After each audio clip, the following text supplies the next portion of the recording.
What if I told you Jurassic World Rebirth 2025 introduces dinosaurs more terrifying than ever before? From hidden secrets to mind blowing facts that fans can't stop talking about. Welcome to Kako Film, where every movie has a story waiting to be discovered. Jurassic World Rebirth 2025 is an American science fiction action movie directed by Gareth Edwards and written by David Coeb. It is the fourth movie in the Jurassic World series and the seventh film overall in the Jurassic Park franchise. The movie stars Scarlett Johansson, Mahershala Ali, Jonathan Bailey, Rupert Friend, Manuel Garcia Rulfo, and Ed Skrein. The story takes place in a world where dinosaurs have been brought back to life and now mainly survive near the Earth's equator, which has become one of the few environments suitable for them. A special team is sent to a former island research facility where three enormous dinosaur species live. Their mission is to collect important biological samples that could help create a treatment for heart disease. During their journey, the team also rescues a family stranded after a shipwreck. However, both groups become trapped on the dangerous island and must work together to survive among the deadly dinosaurs. Development of the movie began shortly after the release of Jurassic World Dominion 2022. Executive producer Steven Spielberg brought David Kopp back to help create a new story for the franchise. Kopp had previously worked on the original Jurassic Park 1993 and its sequel, The Lost World. Jurassic Park 1997. News about the new film first appeared in January 2024. Gareth Edwards was hired as director the following month, and casting started soon afterward.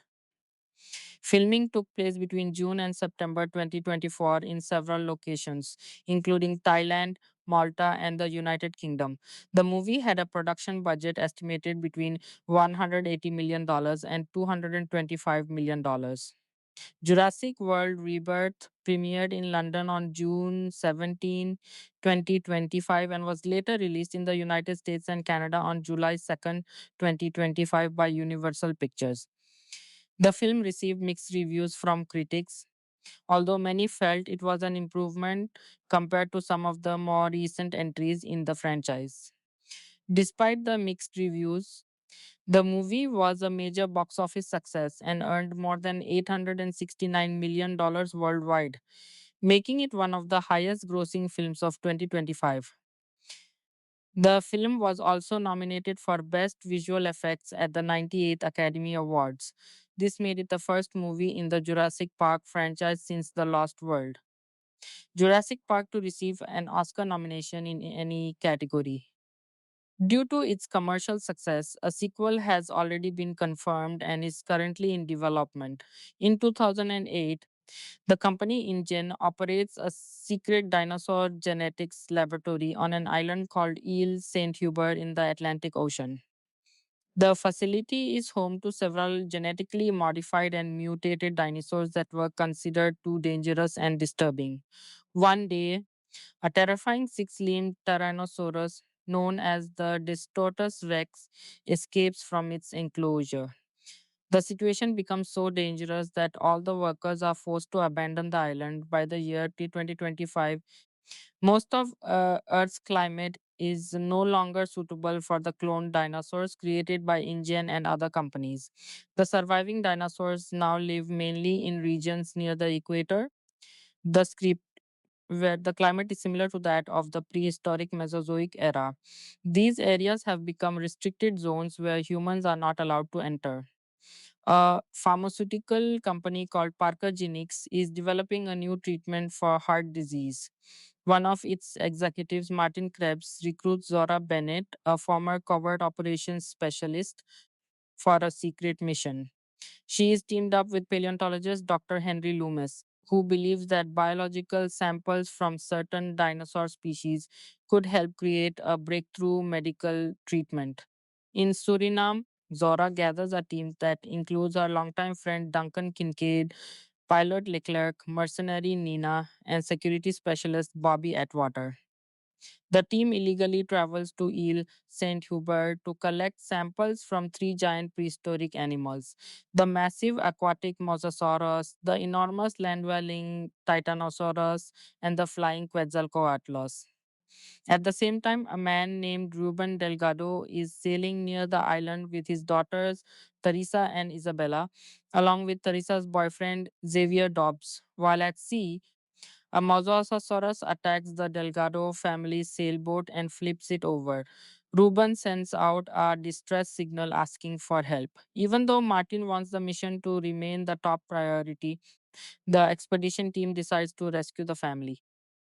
During the rescue, the Mosasaurus attacks again, but the team successfully manages to collect a blood sample from it using a modified dart gun. Soon after, a group of Spinosaurus dinosaurs joins the attack, leading to a deadly battle. Bobby is killed during the chaos. Martin refuses to allow Teresa to contact anyone for help because he wants to keep the mission secret. When Teresa falls into the water, Martin does nothing to help her. Xavier jumps in to save her, followed by Ruben and Isabella. This separates them from the rest of the group. The expedition ship eventually crashes onto the island. During the landing, a Spinosaurus kills Nina. Zora explains that if they lose communication, rescue helicopter will automatically fly over the island after 24 hours. The team continues the mission and eventually finds a herd of Titanosaurus. They successfully collect another sample from one of the giant dinosaurs. For the final sample, the group decides it will be safer to collect it from a Quetzalcoatlus egg instead of the adult creature. Zora, Henry, and Leclerc climb down a cliff into an ancient cave temple where the nest is located. However, an adult Quetzalcoatlus suddenly returns and attacks them, killing Leclerc. Despite the danger, Zora and Henry manage to secure the final sample before escaping. Meanwhile, the Delgado family reaches the island safely and begins searching for the abandoned InGen research facility, hoping to find a working radio. Along the way, they encounter several strange dinosaur species, including a dangerous hybrid creature called a Mutadon, which combines features of a raptor and a flying pterosaur. They also meet a small dinosaur called an Aquilops. Isabella becomes attached to it, names it Dolores, and decides to keep it as a companion. The family later discovers an inflatable river, and during their journey, they narrowly survive an attack from a Tyrannosaurus rex and continue toward the research complex. Eventually, the Delgado family and Zora's team reunite at the abandoned InGen facility. Teresa exposes Martin's selfish actions and reveals the truth about his behavior. In response, Martin threatens everyone with a gun, steals dinosaur samples, and escapes in a utility vehicle toward the island's helipad. At the same time, a group of mutadons attacks the survivors, forcing them to flee through underground tunnels. A rescue helicopter finally arrives, but before anyone can escape, the Distortus Rex appears and destroys the helicopter, killing the pilots. The survivors continue running through the tunnel and eventually reach a locked gate. On the other side of the gate, they can see a boat and the controls needed to open the exit. As the Mutadon approaches, Isabella squeezes it was through the bars. Isabella reaches the controls and unlocks the gate just in time. The group escapes from the tunnels moment before the Distortus Rex arrives. The giant mutant dinosaur catches Martin and devours him. Zora recovers the stolen samples, and the survivors launch the boat into the water. Duncan stays behind temporarily and distracts the Distortus Rex with a flare so the others can escape safely. In the end, Zora, Henry, Ruben, Teresa, Xavier, and Isabella manage to leave the island by boat. They soon discover that Duncan survived and rescue him as well.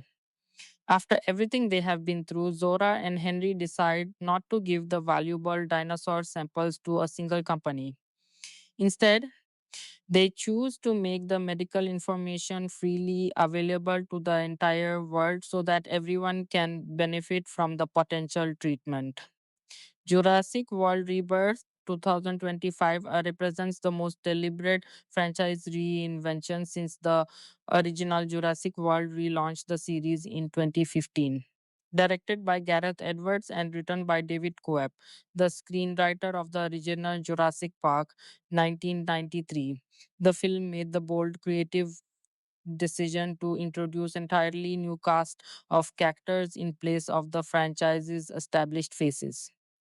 Anchored by iconic action superstar Scarlett Johansson, breakthrough talent Jonathan Bailey, and two-time Oscar winner Mahershala Ali, this Act New Chapter sees an intrepid team racing to secure DNA samples from the three most colossal creatures across land, sea, and air. The ensemble assembled around this central trio was equally distinguished, drawing from across film and television to create a world that felt simultaneously fresh and rooted in the franchise's foundation of mythology. Below is a thorough examination of every significant casting decision in the film. Scarlett Johansson as Zora Bennett, no casting decision in Jurassic World Rebirth carried more consequence than the selection of Scarlett Johansson to anchor the new franchise chapter. Zora Bennett is a transport and procurement specialist. It doesn't exactly matter what object she is asked to extract. She will find a way to do it. She just needs help from her network of trusted teammates. Johansson's casting was a statement of intent about the kind of film Edwards and Universal wanted to make. The character of Zora Bennett is pointedly different from previous Jurassic protagonists. She is not a scientist, not a park owner, not a chaos theorist. She is a professional operative, a woman whose skill set is defined by controlled competence under extreme pressure rather than academic knowledge of prehistoric biology. Um, Johansson's entire career had been building toward precisely this kind of role, the action performer with genuine dramatic range, capable of carrying both the film's suspense sequences and its more intimate emotional moments with equal authority. Johansson just made her feature directorial debut with Elena the Great, starring June Squibb. She also starred as Natasha Romanoff, aka Black Widow, in the Marvel Cinematic Universe. Her years as Black Widow had given Johansson a physical vocabulary for action performance that made Zora's competence immediately credible. Audiences watching her navigate dinosaur infested terrain required no suspension of disbelief about her capability. But the role demanded more than physical credibility. Zora's emotional arc, the discoveries she makes about what is being hidden on the island, and the choices those discoveries force upon her, required the kind of internal performance depth that Johansson had been developing throughout her dramatic career in films like Marriage Story and Her. Jonathan Bailey as Dr. Henry Loomis, the casting of Jonathan Bailey as the film's paleontologist, brought one of the most meteoric rises in contemporary entertainment to a role that required intellectual warmth, physical comedy, and genuine emotional investment. Paleontologist Dr. Henry Loomis advises Martin Krebs on his mission to extract DNA from the dinos. Loomis has never seen the creatures in real life, but he is equipped with every bit of knowledge about the air, land, and sea creatures. He also loves his Altoids. Jonathan Bailey is known for playing Anthony Bridgerton in Netflix's Bridgerton, adapted from Julia Quinn's books. He will also reprise his role as Prince Fiero in Wicked for good 2025 after portraying the Winky Prince in John M. Chu's first Wicked film. The Wicked connection is particularly significant in understanding the kind of performer Bailey brought to Rebirth. His Fiero in Wicked was a performance of enormous physical expressiveness and surprising emotional depth, qualities that translated directly to the demands of playing a paleontologist experiencing his first real encounter with the creatures he had only ever known academically.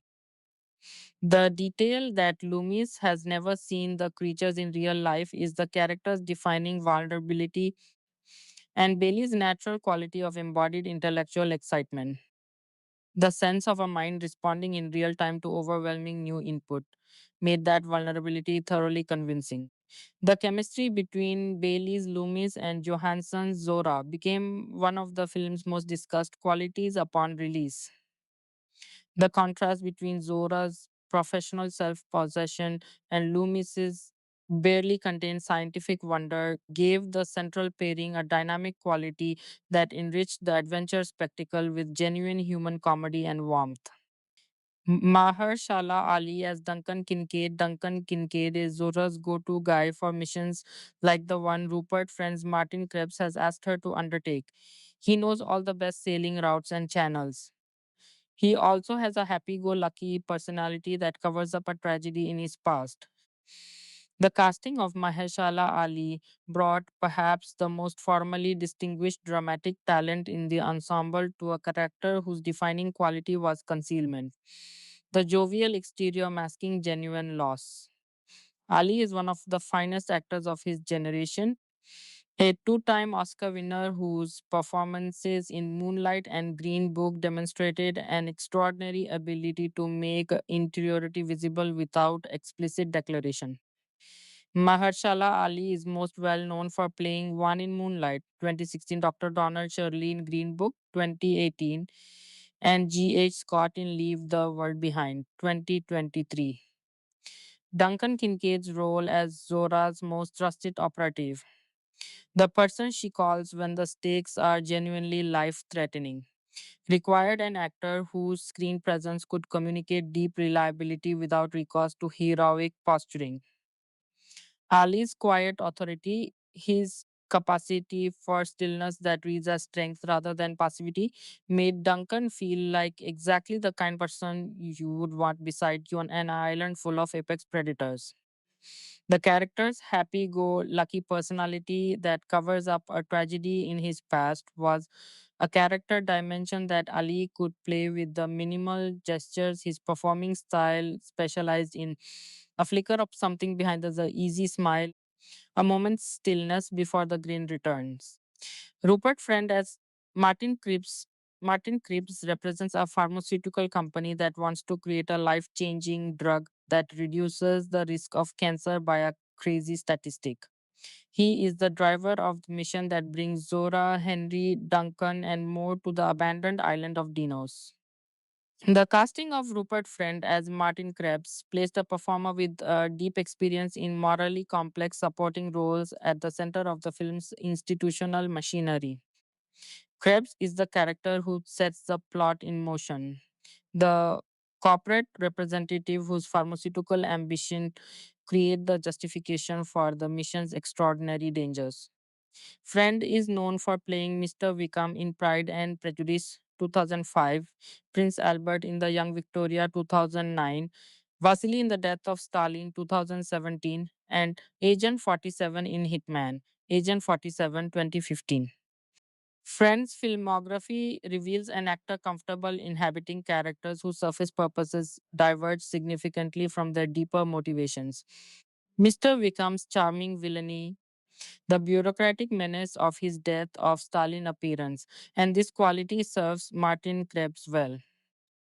The pharmaceutical representative who arrives with apparently benevolent mission goals, but whose institutional loyalties may extend beyond the stated objective, is a character type that requires a performer who can make opacity feel like personality rather than narrative convenience.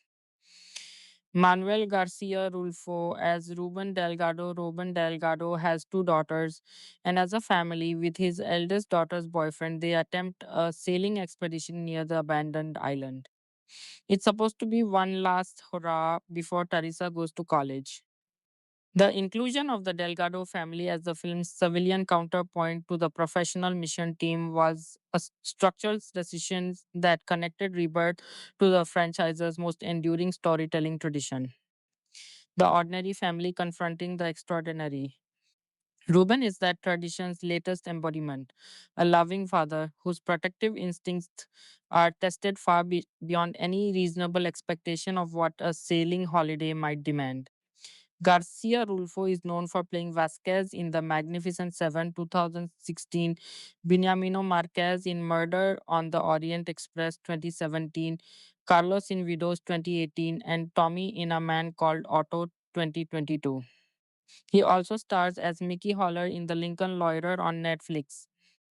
Garcia Ralpho's television work as Mickey Holler in The Lincoln Lawyers had established him as a performer capable of carrying a production's emotional weight across sustained narrative, a quality that served the Delgado family storyline well. Ruben's relationship with his daughters and his navigation of the tension between protectiveness and the recognition that his children are adults capable of their own choices gave Garcia Rulfo opportunities for genuine dramatic work alongside the survival spectacle. Luna Blaze as Teresa Delgado. Teresa is Ruben's older daughter who is headed to NYU in the fall. Developed the script. She brought her boyfriend Xavier along on the family sailing trip that she has completed with her father and sister many times. Blaze is known for portraying Olive Stone in Manifest, Nicole in Fresh Off the Boat, and Hannah in Deltopia.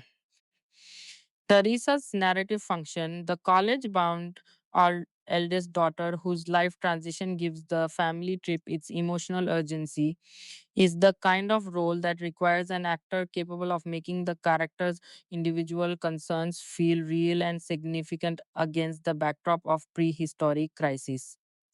Blaze's television work, particularly the sustained character development she brought to Olive Stone across Manifest's multiple seasons, demonstrated her ability to play young characters, navigating personal transition with authentic complexity. Teresa's relationship with her father, her younger sister, and her boyfriend gives the Delgado family storyline its human texture. David Iacono as Xavier Dobbs. Xavier is Teresa's boyfriend, and he doesn't necessarily make the best first impression on her father, but he makes up for it. David Iacono is known for playing Cam in The Summer I Turned Pretty Seasons 1 and 2, as well as Illy Briscoe in The Flight Attendant. He also starred as Eddie in Cinnamon 2023. Tyler Torres in Fear Street, Prom Queen 2025, and as Teenage Manny in Dope Thief. The dynamic between Xavier and Ruben, the boyfriend who doesn't necessarily make the best first impression, gradually earning the father's respect, is one of the franchise's most humanly relatable relationship templates. Connecting this installment to the broader tradition of a survival films in which crisis reveals genuine character beneath initial appearances. Iacono's background in young adult drama, particularly his work in The Summer I Turned Pretty, gave him experience in playing romantic relationships with authentic emotional investment rather than superficial charm. A quality that made Xavier's arc of redemption in Ruben's eyes feel earned. Audrina Miranda as Isabella Delgado. Isabella Delgado is Ruben's younger daughter. She wishes dinosaurs never came back. Miranda is known for appearances in Lopez versus Lopez short film The Phoenix 2022 and as Ava Mackey in Criminal Minds. The detail that Isabella wishes dinosaurs never came back is a character note of genuine comic and dramatic utility. The youngest member of the Delgado family, presumably born in a world where dinosaur coexistence was already an established reality, whose response to that world is simple and forthright rejection. Miranda's comedic experience from Lopez versus Lopez gave Isabella a directness and timing that made the character's unapologetically non romantic view of the prehistoric world one of the film's recurring pleasures. Philippine Velge as Nina, Bakir Silvan as Leclerc, and Ed Skrein as Bobby Atwater, Philippine Velge, Station 11. Bakir Silvan, BMF, and Ed Skrein, Deadpool round out Zora and Krebs Cruz. Philippine Velge plays Nina, Bachir Silvan plays Leclerc, and Ed Skrein plays Bobby Atwater. These three characters populate the operational crews of Zora and Krebs respectively, providing the mission teams with their on the ground tactical depth. Each performer brought specific genre credentials to the production. Velje's acclaimed work in HBO's Station 11 had established her as a performer comfortable in speculative survival narratives. Sylvain's television career, including BMF, had given him action and drama experience that suited a mission specialist. And Skrine's blockbuster history, most notably his work in the Deadpool franchise as Francis Dart Ajax, brought direct genre alignment with the kind of high stakes action filmmaking that Rebirth demanded. The operational team members function as the film's connective tissue between its major character arcs and their individual moments of courage, fear, and sacrifice give the island sequences an emotional density that pure spectacle could not achieve alone. Adam Loxley as Williams and Nia Finlay as DeSanto. Adam Loxley plays Williams and Nia Finlay plays DeSanto. Additional members of the mission teams who round out the operational personnel accompanying the principals to the island.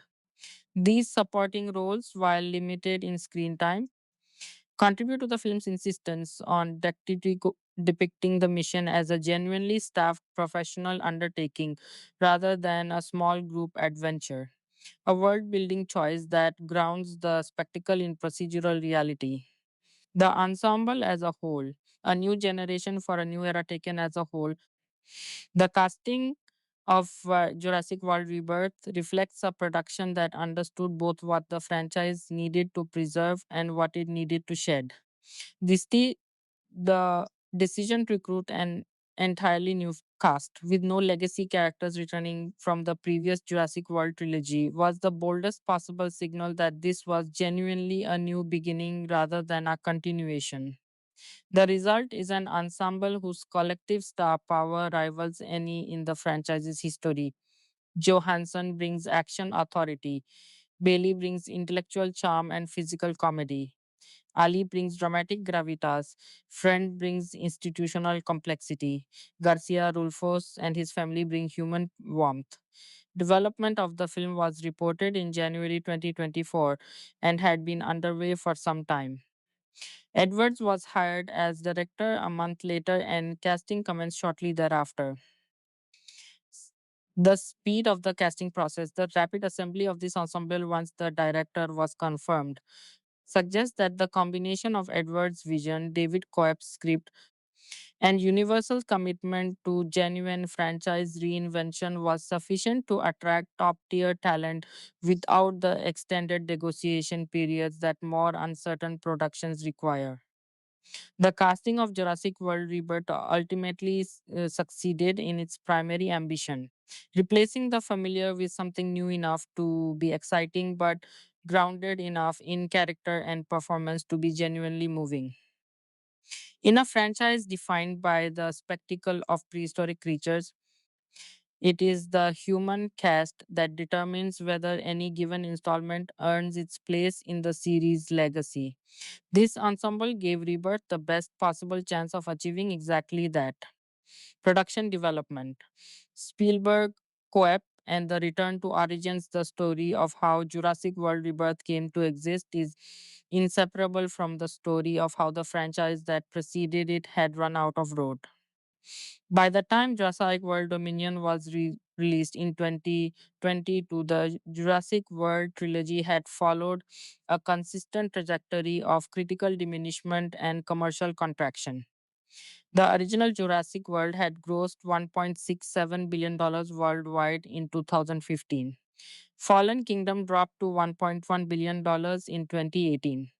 Dominion fell further to $1.01 billion in 2022, managing to touch the coveted billion-dollar threshold, but doing so with a critical reception of 28% on Rotten Tomatoes that represented the franchise nadir of professional opinion. The message was clear. The Jurassic World series needed a fundamental reinvention, not an extension. Work on the film began shortly after the release of Jurassic World Dominion 2022, when executive producer Steven Spielberg recruited Kopp to help him develop a new installment in the series. Kopp previously co wrote the original Jurassic Park film 1993 and wrote its sequel, The Lost World Jurassic Park 1997.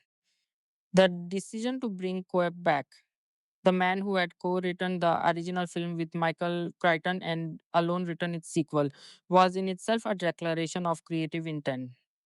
Universal and Spielberg were reaching back to the franchise's foundational creative voice, signaling that the reinvention they sought would be rooted in the original's DNA rather than in the accumulative mythology of the Jurassic World series. Kopp initially turned down the chance to write another film, believing he had nothing left to contribute to the series. He was still consulted for subsequent films and eventually did uncredited script work on Jurassic World Dominion 2022. Colin Trevorrow spent 9 years working on the Jurassic World trilogy as a director and co writer, and said he would likely not return for another film, except in a possible advisory role. He ultimately had no involvement with the Jurassic World Rebirth. Cobb's initial reluctance is one of the more illuminating details in the film's development history. A writer who believes he has exhausted his creative relationship with a property is not the typical candidate for a franchise revival. Yet, it was precisely this reluctance that made Spielberg's approach to him so strategically astute. Coeb's honest assessment that he had nothing left to contribute could only be overcome by a genuinely new creative framework, and Spielberg's early story idea provided exactly that.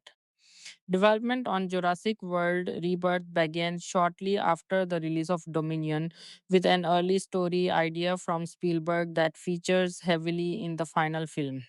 Spielberg brought his idea to Kopp and asked for writing a new film in the series, which led to an exchange of other ideas. The script and later it was rewritten. Coeb took on the project upon learning how deeply involved Spielberg would be in crafting it. They worked closely to develop the screenplay over a 6 month period, seeking to revive the tone of the original Jurassic Park trilogy, particularly the first film. The 6 month collaborative development period between Spielberg and Coep was the creative crucible in which the film's fundamental identity was forged. The explicit aim to revive the tone of the first film was more than a nostalgic aspiration. It was a precise creative diagnosis of what the Jurassic World series had lost. The original Jurassic Park worked because it was frightening, because its dinosaurs were genuinely threatening rather than spectacular, and because the human characters were in genuine peril rather than in the center of a world spanning franchise spectacle. Recapturing those qualities required not just a tonal reset but a structural one. The screenplay. Scientific foundation and self imposed rules, the screenplay's central premise, emerged from genuine scientific research rather than franchise mythology. Kep and Spielberg devised a story involving a secret island facility used for dinosaur research and development, then had to determine why characters would visit such a place. According to Kep, while doing research, I found that certain dinosaurs, larger ones in particular, did have extraordinarily long lifespans. And the reason was they had remarkably low incidences of heart disease. That led to the idea that a drug could be synthesized from their DNA because the greatest killer of humans is heart disease.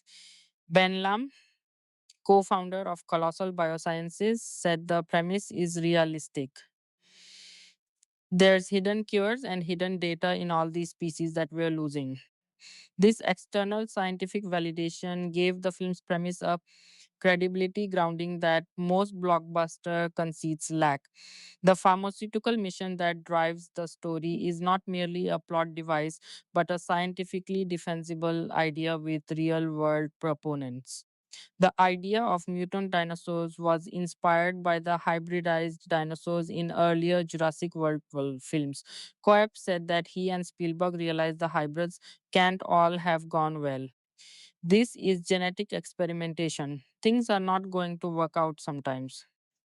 This logical extension of the franchise's established genetic experimentation mythology gave the film's new creature designs, the Distortus Rex and the Mitutodons, a narrative legitimacy rooted in the series' own internal history.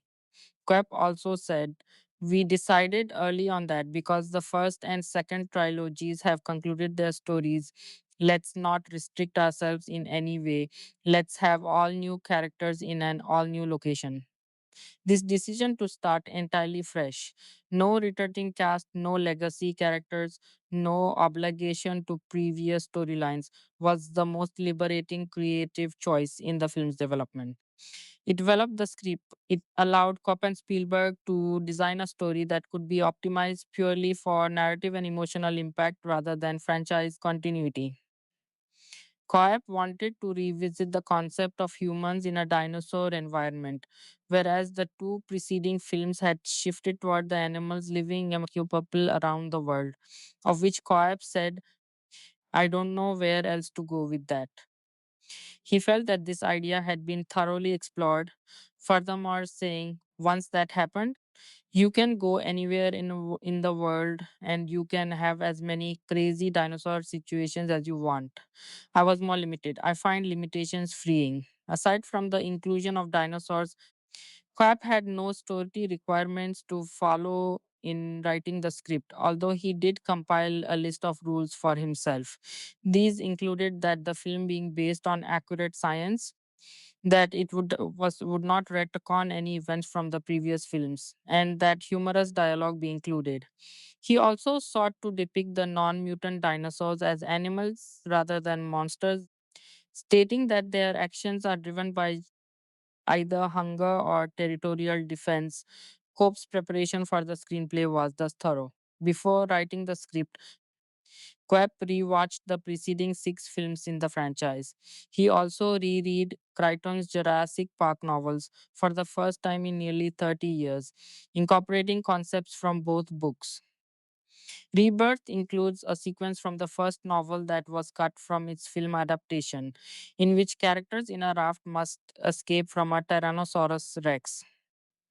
A monologue by the character Henry Loomis was also pulled from the novel and additionally includes an unused line of dialogue that Quep wrote for the character Ian Malcolm in an early draft of Jurassic Park. The reincorporation of material from Crichton's original novel, material that had never appeared on screen, was a gesture of creative homecoming that connected Rebirth to the franchise's literary foundation. The web, the script, and later it particular became one of the film's most discussed set pieces precisely because audiences familiar with the novel recognized it as something previously denied to them. By September 2023, Kopp had begun writing the screenplay in earnest, turning in a draft 3 months later. Frank Marshall and Patrick Crowley, producers of the Jurassic World trilogy, would return for Rebirth. Although another installment was expected at some point, Marshall and Crowley were unaware that Spielberg was already working on the project until the first draft was turned in. With the mid 2025 release date being targeted, the producers were surprised by the limited amount of production time. But they soon determined it to be adequate. The director search, Leach, Wright, and Edwards, the public announcement of the project in January 2024 revealed that the director's chair was notably vacant. A deliberate choice that reflected the producer's determination to maintain creative control after the experience of the Jurassic World trilogy. The project was unveiled in late January 2024 when it was reported that a new Jurassic World film was in development by Universal Pictures. Development of the project had been underway for some time, with several drafts already written by Coep. The producers had also done some pre production work, including dinosaur designs, meaning that any creative input from the eventual director would be minimal. The position was reportedly described as being more shooter than auteur, as the producers sought to have more creative control than Jurassic World Dominion, which earned mostly negative reviews. David Leitch, who previously served as a second unit director on Jurassic World, was briefly considered to become the director of the film during early February 2024. But negotiations broke down after several days as the project's progress up to that point left little room for his creative input. Edgar Wright also turned down the offer to direct the film in favor to direct his dream project, The Running Man 2025. Instead, Gareth Edwards was announced as director later that month, having been selected because of the visual style he used in his previous films, which was considered ideal for the Jurassic World series. His experience with computer generated imagery CGI was also a factor in his selection. Furthermore, Spielberg enjoyed Edwards' film Godzilla 2014, and Edwards is a fan of the original Jurassic Park. After completing the film The Creator 2023, Edwards planned to take a break from studio filmmaking to focus on his own projects instead.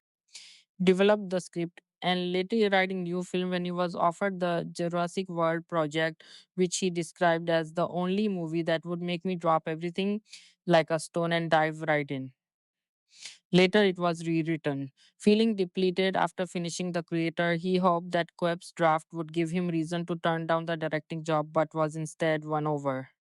He met with Marshall and subsequently Spielberg to discuss the project and possible changes, and was soon hired as director.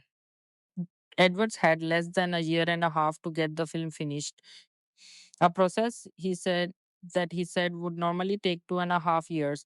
Edwards aimed to follow Coep's script by maintaining its balance of humor and horror elements, the latter being emphasized more so than in previous Jurassic World films. Coep encouraged Edwards to make suggestions for improving the script. A scene involving a Quetzalcoatlus nest was among those modified by Edwards. Originally written to take place on a cliff, he changed the setting to an abandoned ancient temple. He ultimately found the film's shortened production time to be beneficial. If you have too much time, you procrastinate, you try things that don't work. Pre production. Casting Jurassic World Rebirth is the first film in the series to not include any returning actors from previous installments. Casting was underway in March 2024 and continued over the next 3 months. Various actors were considered to play Zora, including Jennifer Lawrence, who turned down the role. Scarlett Johansson was already a fan of the franchise and hoped to join it for more than a decade. The script, while Rebirth was in development, she arranged a meeting with Spielberg and pitched the idea of joining the cast in some capacity. Edwards, after signing on as director, learned of Johansson's interest and immediately cast her as Zora. She worked with Cobb to further develop her character. Jonathan Bailey would also be cast at the suggestion of Universal's executives who were impressed with his performance in the 2024 film Wicked. Edwards cast Manuel Garcia Rulfo after seeing him in an episode of the television series The Lincoln Lawyer. Likewise, he cast Rupert Friend after being impressed by a performance he gave in an episode of Homeland. Friend worked with Coeb to make his character more dimensional. Glenn Powell, who voiced Dave in the animated series Jurassic World Camp Cretaceous 2020 to T22, turned down a role. Paul was reportedly in talks to play Dr. Henry Loomis but declined the role, saying there's somebody better that's gonna breathe more life into this or can do a better job than I can. And you just have to be realistic about that. Sometimes you put yourself out of a job, but that's okay. Powell's gracious self removal from the role and the subsequent casting of Jonathan Bailey proved to be a genuinely consequential piece of franchise decision making. Bailey's performance as Loomis became one of the film's most praised elements, cinematography. Returned to 35 millimeters, one of the most significant technical decisions made during pre production was the choice of shooting format. John Mathison served as the cinematographer. Edwards hoped to emulate Spielberg's filmmaking style and shot the project using 35 millimeters film, his first time doing so to harken back to the look of the first film. The production used Panaflex Millennium XL2 cameras and vintage C and E series anamorphic lenses from Panavision. Additional equipment included an RRE 235 camera for handheld photography and a range of Angenieux and Elite zoom lenses. The E series lenses were favored for their cleaner rendering, and scenes were framed in the 2 to 40 to 1 aspect ratio. Night scenes in the jungle were primarily shot using day for night techniques to reduce lighting complexity in remote locations. Kodak's Vision 3 film stock was used for the production and was processed at Kodak Film Lab in the UK. The final digital intermediate grade used a vintage Kodak print emulation LAR, developed the script with limited color correction to maintain the natural grain and color of the film scan. The use of 35 millimeters gave the film's imagery a characteristic grain structure, color rendition, and depth of field quality that distinguishes it visually from the digitally shot Jurassic World trilogy. A deliberate choice that aligned the film aesthetically with the original Jurassic Park and its photochemical image texture. Filming Thailand. Building Ile Saint Hubert, Costa Rica was strongly considered as a filming location to depict the fictional Ile Saint Hubert, although other possible locations included the Dominican Republic, Mauritius, and Panama. Once Edwards was hired, he suggested shooting in Thailand, where he filmed The Creator. Spielberg and the producers immediately approved the idea, finding the country's landscapes ideal for depicting Ile Saint Hubert. Also filmed in Thailand at a small fishing village was a beach bar scene set in Suriname where Zora meets with Duncan. Edwards sought to do as much on location filming as possible. Principal photography began in Thailand on June 13, 2024, under the working title Saga, with filming lasting a month in the country. Locations included Khao Phanom Benchan National Park in Krabi, Kokradan at Hat Chao Mai National Park in Trang, and Aophanga National Park in Phanga. Sunset Beach on Kokradan was used for the scene in which Duncan's boat crashes on Ile Saint Hubert. The Titanosaurus sequence was shot on a field in Thap Creek, located in Krabi. Klein's team was unsuccessful in growing high grass for the scene due to a drought and instead hired a horticulturist from England to achieve this by installing an irrigation system.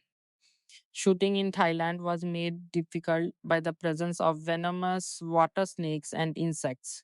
The working title Saga was a deliberate misdirection, serving the standard function of protecting the production from unwanted attention and preventing the kind of fan speculation and set photography that often accompanies high profile franchise shoots. It also reflected perhaps the production's sense that it was embarking on something with the scope and ambition that the word saga implies. The use of film also presented a downside, as as thus the dailies had to be shipped to England for processing. According to executive producer Dennis Stewart, it was 5 days of wondering if that film was going to get there okay, wondering if we could move on and strike the set and let an actor leave, or if we were going to need to reshoot a scene or let it go. But not a single problem arose. Malta. The water sequences filming moved to the Malta Film Studios in Kalkara, Malta in July 2024. Filming there included boat attack sequences involving the Mosasaurus. Some of the stunts were filmed in water tanks at the studio site, and ocean shooting took place on the nearby Mediterranean Sea. Complex shots were filmed in the tanks, with boats placed on hydraulic gimbals. These were built by special effects supervisor Neil Corbold, who had worked with Edwards on previous films. Most of the tank sequences were shot without any water, which would be added in later through CGI.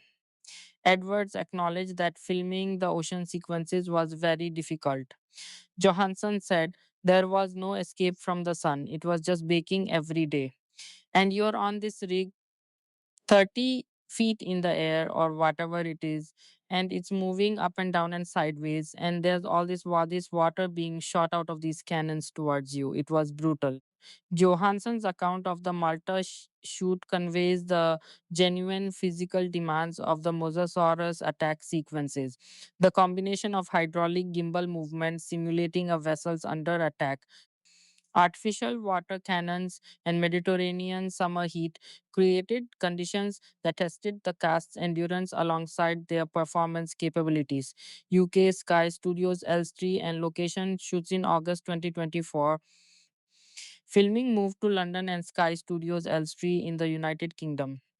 The engine facility, including research rooms and a network of tunnels, was constructed on three sound stages at Sky Studios. The laboratory was the most expensive set built for the film.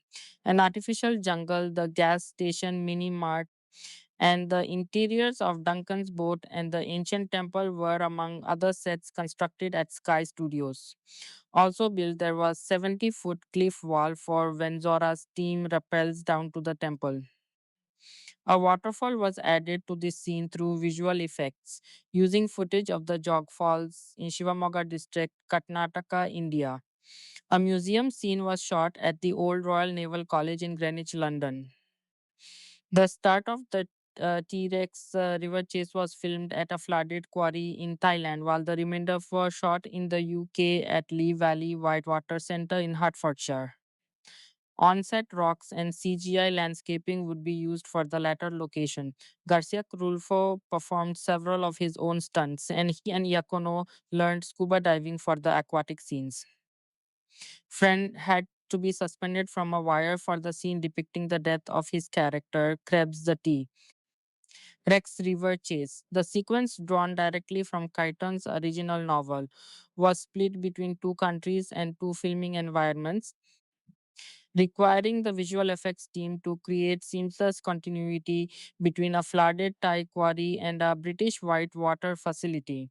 The combination of real water, practical set construction, and digital landscape and extension was one of the production's most technically demanding achievements. Ali's character, Duncan, was originally written to have been killed by the Distortus Rex. Once Ali was cast, Universal believed that due to his star status, the character should live. Edwards and Ali successfully pushed for Duncan to die as written, but were later told by Universal seen while in Thailand to show that he survived in the event that such an outcome should be chosen. Edwards ultimately decided to add this additional footage into the final film. This behind the scenes negotiation over Duncan's fate was one of the production's most revealing commercial versus artistic tensions. The studio's instinct to protect its two-time Oscar winner from on-screen death, competing with the filmmaker's commitment to the script's original emotional logic. Quap was on set in London during the final weeks of filming and made himself readily available to Edwards before then through text messaging. Edwards requested minor rewrites on several occasions, sometimes minutes before shooting a scene. Filming wrapped on September 27, 2024, although pickup shots were made in New York City 3 weeks later. Post production, the dinosaur designs.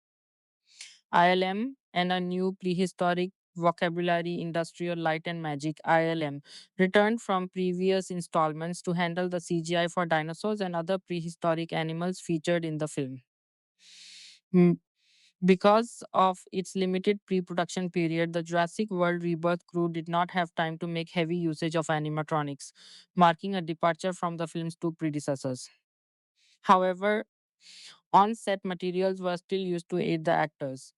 John Nolan returned from Jurassic World Dominion to build practical dinosaur parts, including heads, limbs, and claws. These were primarily used as lighting and eyeline references and would be replaced with CGI dinosaur models in post production, as Edwards sought to maintain design consistency by avoiding an on screen combination of production methods.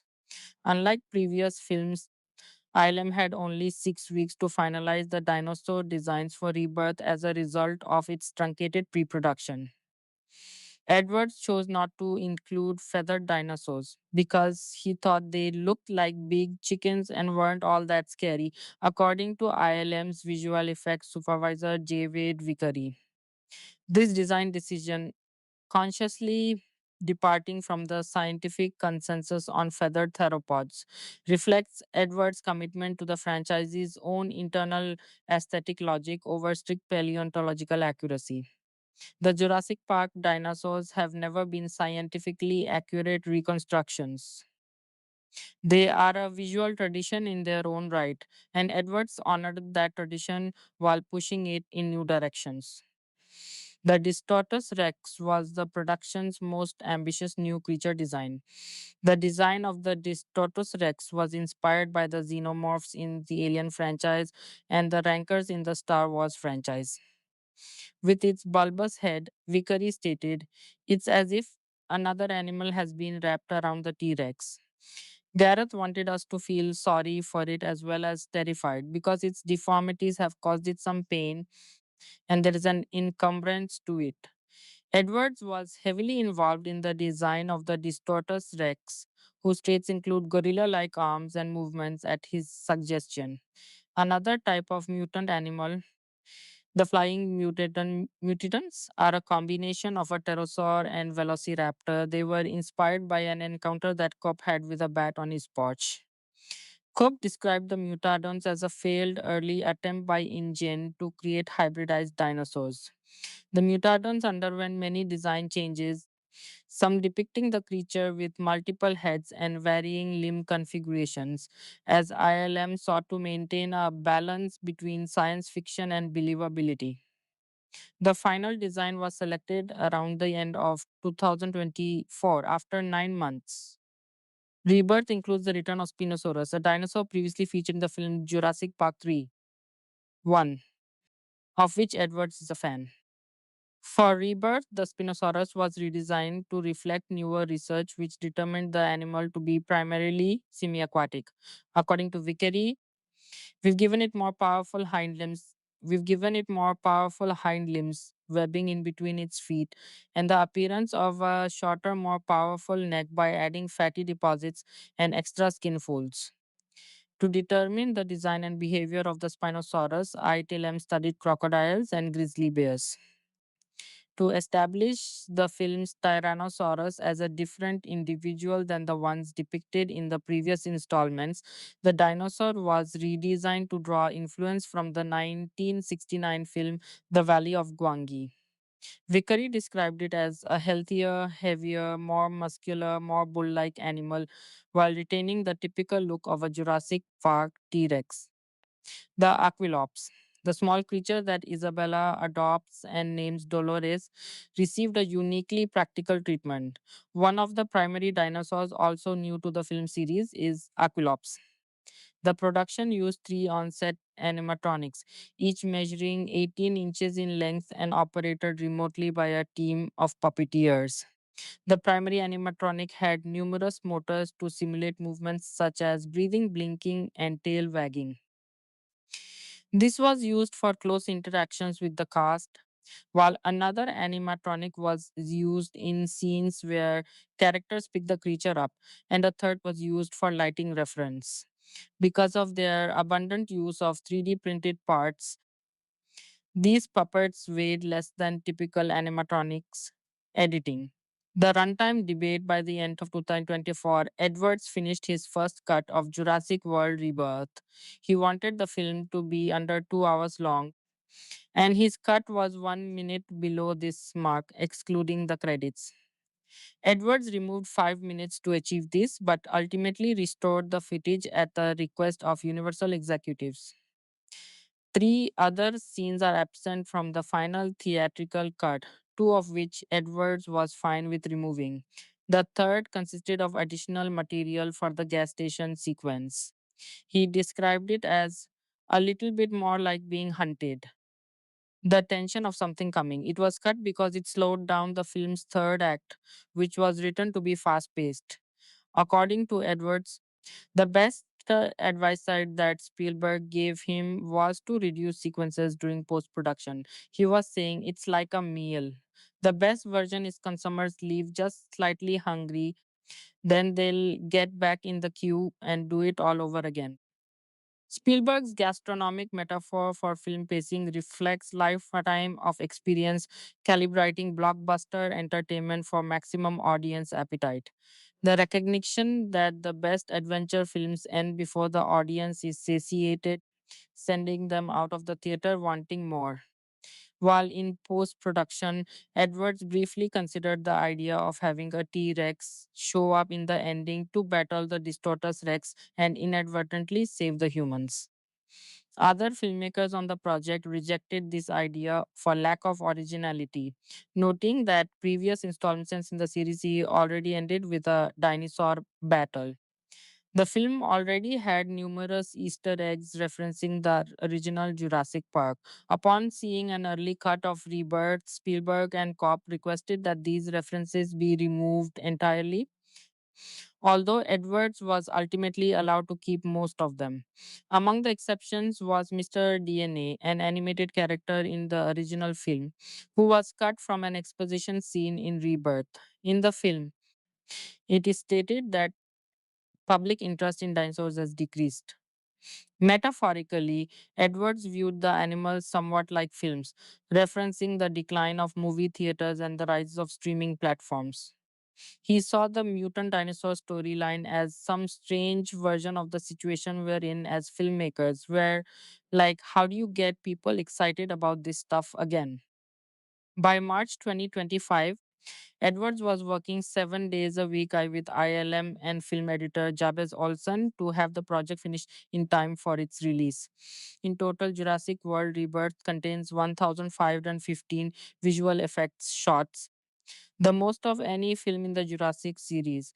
ILM completed over 1,000 of those shots, and the rest were done by other vendors, including important looking pirates, ILP, and Midas.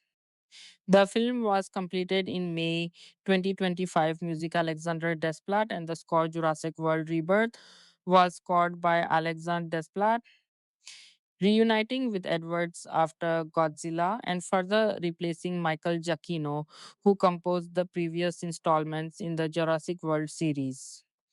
Recorded at the Abbey Road Studios in London, with a 105-piece orchestra and a 60-piece choir, the score incorporates previous musical themes by John Williams, who composed the scores for the first two Jurassic Park films. Bailey performed the clarinet solo. The soundtrack was released by Backlot Music on July 2nd, 2025, simultaneous with the film. The reunion of Edwards and Desplat, who had collaborated on the 2014 Godzilla score, brought a creative partnership with established mutual understanding to a film whose musical demands were as ambitious as its visual ones. Desplat's career has been defined by his ability to write large scale orchestral scores that feel simultaneously grand and intimate, a quality perfectly suited to a film that needed to honor the epic mythology of the franchise while maintaining the human scale or emotional investments of its characters. The incorporation of John Williams' themes was the most significant creative decision in the score's construction. Williams's main Jurassic Park theme is one of the most recognized pieces of film music in cinema history, a musical idea that carries 30 years of audience memory and emotional association. Desplat's integration of these themes within his own compositional language was a delicate balancing act, honoring the musical heritage without allowing nostalgia to overwhelm the new score's identity. The use of a 105-piece orchestra and 60-piece choir gave the score the sonic weight to support the film's most spectacular sequences while maintaining the thematic development that gives the film score its narrative coherence. Bailey's performance of the clarinet solo was a detail that resonated with audiences who learned of it. One of the film's stars contributing an actual musical performance to the score that accompanied his character's emotional journey. The clarinet's characteristic tonal quality warm, slightly reedy, capable of both lyrical expressiveness and dry commentary, suited the particular register of Dr. Loomis's character, the intellectual who finds himself genuinely in awe of what he has previously only known theoretically. Theatrical release and marketing the film's title, and a pair of first look photos were unveiled on August 29, 2024. Jurassic World Rebirth was promoted as a homage to the first Jurassic Park and was marketed toward fans of that film. The first trailer was released on February 5th, 2025, preceded by multiple film stills. Discussing the trailer, Ben Travis from Empire felt the film was visually stunning and reminiscent of the first Jurassic Park. A 60-second TV spot was broadcast at Super Bowl NX on February 9th, 2025. The second trailer was released on May 20, 2025. The Super Bowl advertising C-SPAN, one of the most expensive media placements in American marketing, reflected Universal's confidence in the film's commercial, confidence in the film's deformation, and its deformation to reach the broadest possible audience with the first major glimpse of the film's spectacle. The February 5 trailer and the February 5 trailer and the February 9 Super Bowl spot created a tight 1 week marketing moment that generated enormous online discussion and social media engagement in the typically quiet post awards theatrical calendar. Mattel and Lego produced a line of film based toys as part of the promotional campaign. Other marketing partners included 7-Eleven, including Speedway and Stripes, and Funko. Professional basketball player Shai Gilgeous Alexander also appeared in a television commercial that aired during the 2025 NBA playoffs. The NBA playoffs tie in, placing the film's advertising within one of the most watched sporting events on American television, was a strategically sophisticated reach into a demographic sports fans, adult males that animated franchise entertainment often struggles to engage. Jurassic World Rebirth premiered on June 17, 2025 at Odeon Lux Leicester Square in London. Universal released the film in the United States on July 2nd, 2025. The London premiere at the Odeon Luxor Leicester Square, one of Britain's most prestigious theatrical venues, was a deliberate choice that honored the film's UK production roots. Um, the July 2 release date in the United States positioned the film for the extended July 4th Independence Day holiday weekend, one of the most commercially lucrative theatrical windows in the American calendar, historically capable of generating extraordinary 5 day grosses for event films. Home media, the film was released on digital download on August 5, 2025, and was released on 4K Ultra HD Blu-ray and DVD on September 9, 2025. As part of Universal's long-term deal with Amazon Prime Video for its live-action films, the film began streaming on Peacock on October 30, 2025, before moving to Prime Video for the next 10 and returning to Peacock for the remaining 4. The home media timeline, digital download 5 weeks after theatrical release, physical media approximately 10 weeks after release, reflected the standard premium ward window that Universal had established across its major releases. The eventual streaming release on Peacock, followed by a window on Amazon Prime Video, reflected the complex distribution arrangement between the two platforms that Universal had negotiated as part of its streaming strategy, giving the film maximum visibility across the two services before returning to Universal's own platform. Reception box office performance, the commercial performance of Jurassic World Rebirth was one of the more closely analyzed as results of the 2025 summer season. Not because it failed, but because its success was of a different character than the franchise's peak performances, raising questions about the commercial trajectory of a franchise in its fourth decade. Jurassic World Rebirth grossed $339.6 million dollars in the United States and Canada and $529.5 million dollars in other territories for a worldwide total of $869.1 million. Dollars.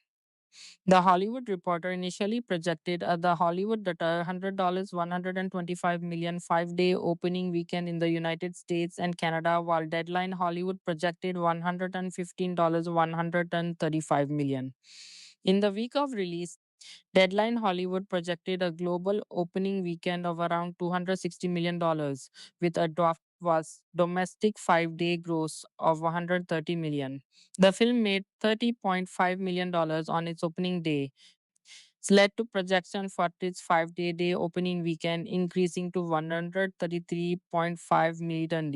It then made $25.3 million the next day, which resulted in the opening competition being revised to $137. 5 million. On July 4, it made $26.3 million at the domestic box office. Jurassic World Rebirth launched with a thunderous $147.3 million opening weekend in North America. Globally, it tore through 80 plus territories in racking up a $318 million in its opening frame, the 5-day domestic total of $147. 3 million achieved over the July 4th holiday window was the strongest opening of any film in the extended 4th of July frame that year, and the $318 million global opening positioned it as a significant worldwide commercial event. However, context mattered. While Rebirth is king of the box office this week, it was rewritten. It actually had the lowest opening of any of the Jurassic World installments. The original 2015 Jurassic World earned a mighty $208 million in its opening weekend. Its follow-up, Jurassic World Fallen Kingdom, opened with $148 million, and franchise prequel, Jurassic World Dominion, bowed to $145 million. Important to note that those films posted their numbers through a typical 3-day frame rather than a 5-day holiday window. The franchise is a continuing commercial contraction, each installment grossing less than its predecessor, with Rebirth's effective 3-day gross likely around $85 to $90 million, was a trend that no single film could reverse regardless of its critical reception. The franchise had been commercially declining since its 2015 peak, and Rebirth's opening, while strong in absolute terms, was the continuation of that pattern. The global performance of $869. 1 million, the sixth highest grossing film of 2025, represented nonetheless a commercially viable result. Against a production budget of 180 to less 225 million, the film's worldwide theatrical gross exceeded the break even point at which franchise continuation becomes commercially rational, justifying Universal's investment, justifying making the prospect of sequels economically straightforward to evaluate. Critical response aggregate scores and the mixed reception at the time of writing. Jurassic World Rebirth has a critics score of 51% on Rotten Tomatoes, making the movie rotten on the platform. In contrast, it has a more respectable 72% audience score. The movie earned a concerning B cinema score from opening day audiences. The B cinema score, lower than the A and A grades that typically accompany family franchise blockbusters, was a significant data point that suggested some audience disappointment relative to expectations. For a franchise that had previously received A grades from opening day audiences, the B indicated that the film's darker, more horror inflected tone and its departure from franchise and conventions had created a more ambivalent response among some viewers, even as others were more enthusiastic. The 51% critic score on Rotten Tomatoes placed the film at the boundary between fresh and rotten, a division that accurately captured the genuinely split critical response. Critics who had been hoping for a complete creative rebirth were frustrated by the film's narrative simplicity. Critics who had been hoping for a tonal return to the original Jurassic Park's frightening effectiveness found substantial satisfaction in what Edwards and Kopp had delivered. At the 98th Academy Awards, it was nominated for Best Visual Effects, making it the first film in the Jurassic Park franchise since The Lost World to receive an Oscar nomination in any category. This nomination was the most significant official recognition of the film's technical achievements. The 1,515 visual effects shots, including the Distortus Rex design, the redesigned Spinosaurus, the Mosasaurus sequences, and the T Rex reverse chase, had earned the acknowledgement of the Academy's visual effects branch after a gap of nearly 30 years. Selected critical assessments, selected critical discourse around Jurassic World Rebirth crystallized around several recurring observations. Critics who responded positively emphasized the film's successful tonal recalibration, its return to genuine suspense, practical dinosaur behavior driven by hunger and territorial instinct rather than plot convenience, and the effectiveness of its set pieces. Credit the script and later it was rewritten. Critics who responded negatively focused on the screenplay's characterization, arguing that the all new cast had not been given sufficient depth to make their survival feel emotionally invested. With a 51% critic score and a flood of mixed reviews, Jurassic World Rebirth still charged into theaters like a T Rex with a mission. Reviewers praised the film for delivering more scares than its predecessor, crediting Edwards with bringing genuine suspense back to the franchise. Critics acknowledged that it represented an improvement over Jurassic World Dominion, though some felt it still fell short of the original's quality. Reviewers praised Jurassic World Rebirth for its stunning CGI and thrilling dinosaur action sequences, bringing back the darker elements of the original Jurassic Park. The blend of horror with adventure and nostalgic nods to past films are appreciated. However, some criticize the weak plot, underdeveloped characters, and over reliance on nostalgia. The observation that the film achieved more scares than its predecessor was its most consistent critical distinction. The recognition that Edwards had delivered on the promise of tonal recalibration, even if the screenplay's character work had not fully satisfied all critics. The comparison to the original's DNA, invoked repeatedly in both marketing and critical discourse, set an impossibly high bar for the film. Given that Jurassic Park is one of the most celebrated blockbusters in cinema history, the more relevant comparison was to Jurassic World Dominion, and against that standard, Rebirth was broadly acknowledged as a genuine improvement. The audience score of 72% on Rotten Tomatoes, substantially higher than the 51% critic score, reflected the same pattern seen in the box office data. General audiences found the film's adventure spectacle more satisfying than professional critics did.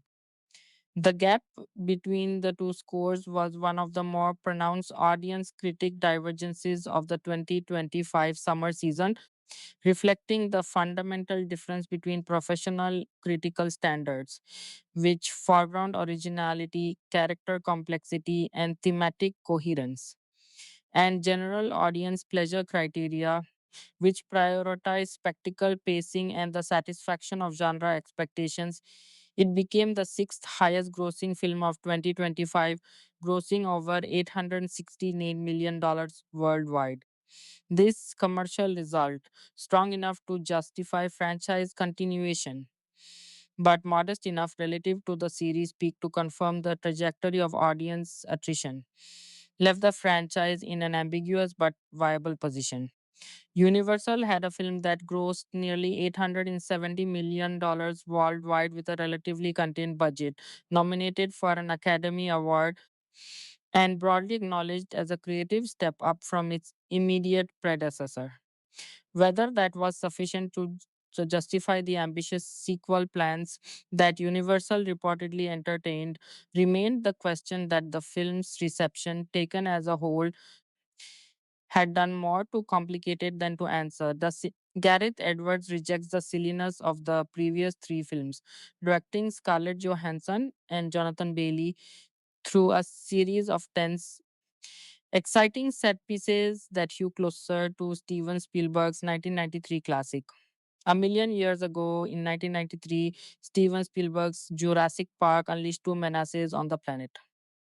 The first, of course, Was Dinosaurs, as the movie warned, would be genetic engineers of the consequences of playing God. Far more upsetting, however, was the explosion of computer generated visual effects, which have been abused and misused in nearly every way imaginable since we collectively marveled at a herd of virtual brontosauruses majestically stomping across a tropical island.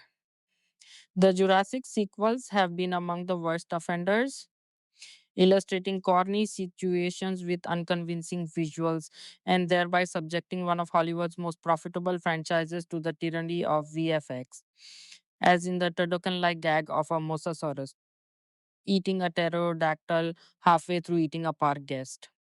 The 6 billion franchise's seventh installment, Jurassic World Rebirth, serves as a reset of sorts, bringing back not a single one of its former cast members, but instead allowing screenwriter David Coeb to restore what worked so well about the original film. Coeb, who adapted the Michael Crichton bestseller and its 1997 sequel, The Lost World, is just as committed as anyone to serving up monster movie thrills, but he and filmmaker Gareth Edwards, the Godzilla director whose entire career, dating back to his 2010 debut, Monsters, depends on the strategic use of CGI. Understand how to prioritize the human characters over the imaginary threats. That all important dynamic starts with the script, as none of it works if we don't believe in the people being endangered. Here we get an all new ensemble, dashing from one well staged sequence to the next with the efficiency of an old school Hollywood serial. Shady Big Pharma hotshot Martin Krebs, Rupert Friend, spares no expense in recruiting amoral special ops vet Zora Bennett, Scarlett Johansson, and pragmatic paleontologist Henry Loomis, Jonathan Bailey, for a suicide mission to the off limits equatorial habitat of Ile Saint Hubert. Dvalit and later Johansson is a marked improvement over the Bryce Dallas Howard character in the previous three Jurassic World movies. Embarrassing follow ups, it's possible to pretend didn't happen. Now that escaped species are dying off around the globe, and it's especially satisfying to get a woman in the role of the team's toughest member with no obligations to be anyone's love interest. Rendered bookish by a pair of wire framed glasses, Henry is introduced as a student of Dr. Alan Grant, but despite several decades of dinos roaming the earth again, he spent more time studying fossils than interacting with any of the living creatures.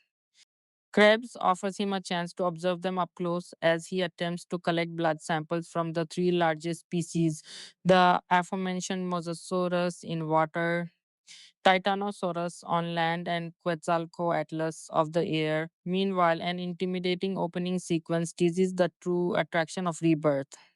The island houses a research facility where scientists hatched a number of mutant hybrids, including the six legged Distortus Rex, not unlike the top heavy Rancor from Return of the Jedi. The movie brings back several old favorites, including Velociraptors, Dilophosaurus, and A.T. Rex from the original, before unleashing this fresh monstrosity on the handful of characters who make it to the end. In order to reach the island, Bennett enlists Duncan Kincaid, Mahershala Ali, a Suriname based old friend adventurous enough to steer his ship and crew, co pilots Philippine Velje and Bachir Sylvain, plus a gun crazy security chief played by Ed Screen to certain doom. Kincaid may seem ruthless, but Coap gives him a sympathetic backstory, suggesting that the grieving mercenary recently lost a child and may sacrifice himself to spare another if given such a chance. That turns out to be relevant when the team comes across a family that narrowly survived a Mosasaurus encounter. Father Ruben, Manuel Garcia Rulfo, and his daughters, Isabella Audrina Miranda, 11, and college bound Teresa Luna Blaze, along with her exasperating boyfriend Xavier, David Iacono, huddled on an overturned sailboat. The attack itself delivers classic Jaws excitement, illustrating Edwards' instincts for suspense over excess. showing commendable restraint in the use of CGI and a refreshing return to practical locations and celluloid film stock that counteract how fake the other world movies look. The Mosasaurus first appears as an intimidating silhouette in the water. When it finally breaches the surface, the film treats that sight with all the awe of a dramatic whale watching expedition. Edwards understands that the Jurassic franchise is most effective when the dinosaurs seem real. At 2 hours and 5 minutes before credits, Rebirth runs long, but not excessively so, allowing time for audiences to observe and appreciate creatures that went extinct long ago, whose behavior is based largely on speculation. When the team stumbles across a small Titanosaurus herd, the film privileges Henry's reaction. The film privileges Henry's reaction as an elegant mating ritual for the first time. That sequence is every bit as satisfying as the action set pieces, many of which rely on a common gimmick. One Edwards relies on perhaps three too many times. While the camera concentrates on a distracted character in the foreground, a menacing shape moves silently out of focus behind their back, cooing audiences that an attack is imminent. As such, we are nearly always one step ahead of our heroes, cringing over threats those on screen rarely see coming. As in the humorous moment when Xavier takes a late night bathroom break, urinating toward the camera as a tense dino battle unfolds over his shoulder. Edwards and Cope include a decent number of knowing winks to the earlier films, and later it was rewritten, starting with a falling banner that reads, When dinosaurs rule the earth. But they also manipulate our expectations in clever ways, recognizing that we've been trained to anticipate how selfish and absent minded acts can justify certain characters being eaten. Xavier is both when first introduced, but the slacker pothead what lives long enough to reveal his chivalrous side. Although most of the dinos don't hesitate to devour people, an herbivorous puppy sized aquilops that Ella dubs Dolores is cute enough to adopt. Scene is between Ella and her potentially ill advised pet, along with tender moments involving several other species, introduce a surprising counterargument to the earlier Jurassic movies, namely that they have a right to exist. But entertaining as it can be at times, stripped of the silliness that tainted the second trilogy, but also the saga advancing narrative, Rebirth doesn't necessarily make the same case for itself. The movie offers an updated version of the same basic ride Spielberg offered 32 years earlier, and yet it hardly feels essential to the series' overall mythology, nor does it signal where the franchise could be headed. Jurassic World Rebirth Review. After evolving in the wrong direction for a decade, Dwelt the Storm Dust returns the Dino franchise to its origins, reviewed at CMC's City Walk, Los Angeles, June 30, 2005. Running time 135 milli in June 1993. Steven Spielberg amazed moviegoers with his groundbreaking science fiction thriller Jurassic Park, which brought dinosaurs alive on the screen through CGI and animatronics. With a script inspired by Michael Crichton's novel and a star studded cast, Spielberg's epic dinosaur tale worked. That summer blockbuster has spawned several lackluster sequels, and now Universal is attempting to reboot the Dino franchise with the 2025 release, Jurassic World Rebirth. Rebirth opens with Black Ops operative Zora Bennett, Scarlett Johansson, and Dr. Henry Loomis, Jonathan Bailey being recruited by Big Pharma schemer Martin Krieb, Rupert Friend, to lead a small team of skilled operatives. Their top secret mission involves a trip to the island of Isle Saint Hubert, where the engineered dinosaurs from Jurassic World are now living. Once there, later it was rewritten, they are to extract dino DNA from the three largest living dinosaurs, which will be used to create a revolutionary life saving drug. The big three dinos that Bennett and her group must find are the mosasaur, a sea dinosaur, the titanosaurs, a massive land based herbivore, and Quetzalcoatlus, the largest flying dinosaur with a wingspan the size of a school bus. After meeting up with her partner and Duncan Kincaid, Mahershala Ali, the captain of the boat, taking them to the island. The group sets out to find the mosasaur. When they locate the giant sea dino, they are shocked to discover other deadly sea dinosaurs are helping the mosasaur hunt them. Bennett and her group quickly realize that the top secret Dino DNA mission is turning into a desperate and deadly struggle to survive. Jurassic World Rebirth is more of a retread than a reboot, borrowing plot ideas and scenes from the first Jurassic Park as well as Jurassic Park 3. It fails to offer anything creatively new or exciting. And even more disappointing, Rebirth has talented actors portraying one dimensional characters. Scarlett Johansson, one of the most talented actors of her generation, is wasted here portraying Bennett, a cocky and sarcastic mercenary who is only interested in a big payday. The character arc the script tries to give Bennett fails miserably.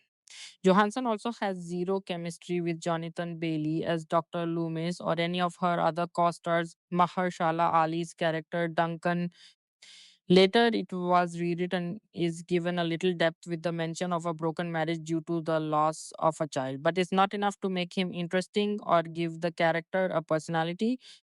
This later it was rewritten other than just being overprotective of the one child accidentally caught up in the deadly chaos on the island. The best sequence of the film takes place once Bennett and her group are on the sea and engage in a chase with the massive mosasaur that gets flipped to them being the ones hunted. It's reminiscent of the first ever summer blockbuster Jaws and is visually impressive. Once Bennett and her group end up stranded on the island, the film simply retools CP Suppy scenes from previous Jurassic films, including the jaw dropping scene from the first film when Dr. Grant, played wonderfully by Sam Neill, first sees the dinosaurs and drops to the ground awestruck. What's missing is the magic, wonder, and heart pounding suspense that Spielberg's first film brought to the screen. The weak script also introduces a family of four on vacation who end up trapped on the island as well. These four characters are not even one dimensional and add nothing to the film except a distraction from Bennett and her group's quest. It's impossible to care or connect with any of these characters, thus killing any true suspense. Disappointingly shallow, Jurassic World Rebirth is an empty, forgettable adventure that proves it's time for Universal to let this film franchise go extinct like the real dinosaurs.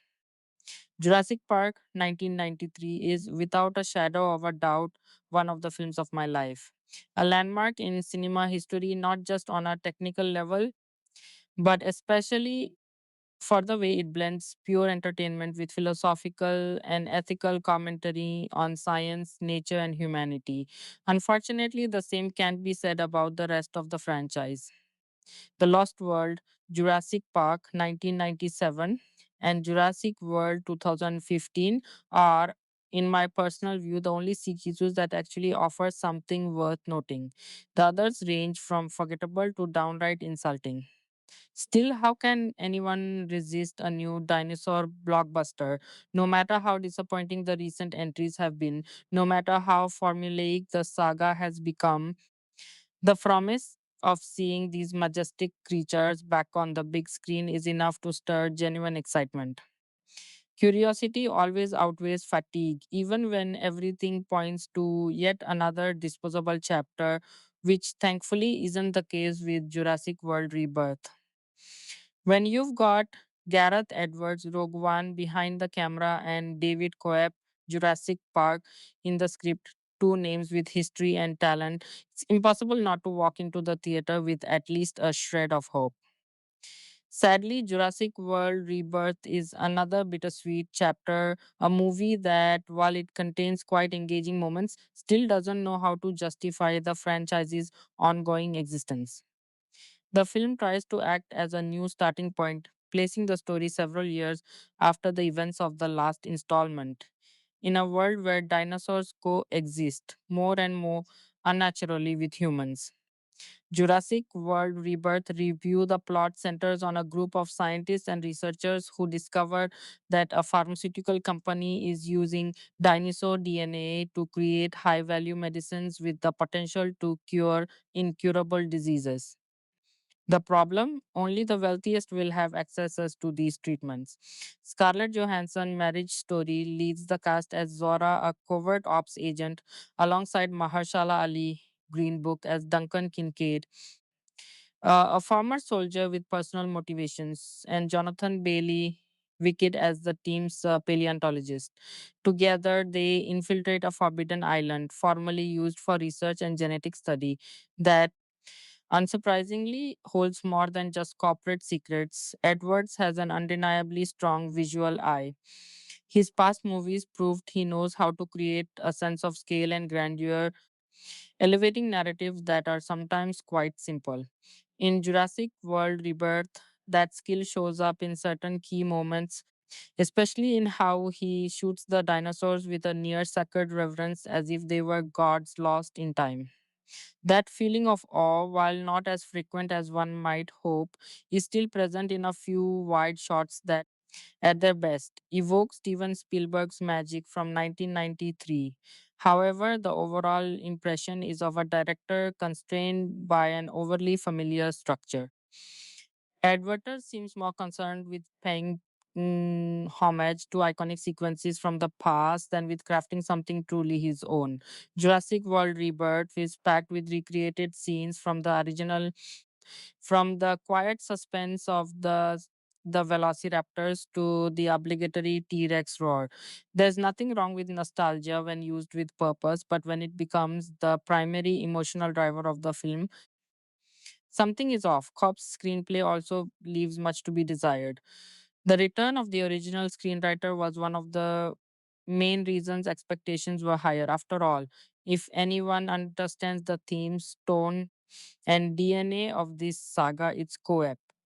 And yet, what we get is a surprisingly shallow, hollow script where moral conflicts are replaced by socio ethical dilemmas that feel out of place in this particular context. The core of the story revolves around using dinosaur DNA to develop revolutionary medicine, raising the question of who should have access to these treatments, the rich or everyone. An important topic, no doubt, but one that doesn't quite align with the spirit of the original saga. The reflections on the power of science and the limits of genetic manipulation and the unpredictability of nature are pushed aside, replaced by a cold discussion on pharmaceutical patterns that feels like it belongs in a different franchise altogether. Still, if there's one thing that prevents Jurassic World Rebirth from completely falling apart, it's the cast. Johansson is, as always, a beacon of magnetic screen presence. Every gesture, every glance, every inflection in her voice shows confidence and an ability to captivate that few actors possess. There's a lot of talk about the lack of real stars in Hollywood, but here's an actress with undeniable charisma who fits that role. Ali also delivers, offering a restrained but intense performance with a distinct energy that carries every scene he's in.